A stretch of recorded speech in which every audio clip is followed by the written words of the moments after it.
এই 5টি খাবার গল ব্লাডারে স্টোনের কারণ। যকৃতের পিছনের অংশে গল ব্লাডার থাকে, যা পিত্তে পূর্ণ থাকে। এটা খাবার হজমের জন্য প্রয়োজনীয়, কিন্তু কিছু খাবার এতে প্রবেশ করে পাথরের মতো জমে যেতে থাকে। এটি একটি গুরুতর সমস্যা যা অনেক লোককে প্রভাবিত করে। আপনি যদি প্রতিদিন এই 5টি খাবার খান তাহলে এখনই সাবধান হয়ে যান, কারণ পাথর বাড়লে অপারেশনের প্রয়োজন হতে পারে। রেড মিট যেমন ভেড়ার মাংস পিত্তথলির পাথরের জন্য একটি প্রধান ঝুঁকির কারণ। এতে উচ্চ পরিমাণে স্যাচুরেটেড ফ্যাট থাকে, যা কোলেস্টেরল বাড়ায়। উপরন্তু রেড মিটের ব্যবহার পিত্তথলির কার্যকারিতাকে প্রভাবিত করতে পারে ও পাথর গঠনের সম্ভাবনা বাড়ায়।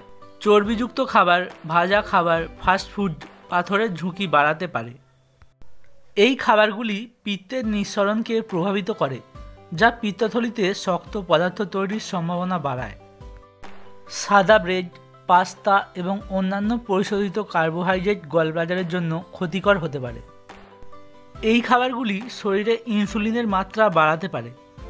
এই খাবার দীর্ঘ সময় ধরে খেলে পিত্তথলিতে পাথর হওয়ার ঝুঁকি বাড়ে। কোল্ড ড্রিঙ্কস এবং অন্যান্য মিষ্টি পানীয় পিত্তথলিতে পাথর সৃষ্টি করে। এতে প্রচুর পরিমাণে চিনি থাকে, যা শরীরে ইনসুলিনের মাত্রা বাড়ায় এবং পাথরের সৃষ্টি করে। তাই যতটুকু সম্ভব এই খাবারগুলি এড়িয়ে চলাই ভালো।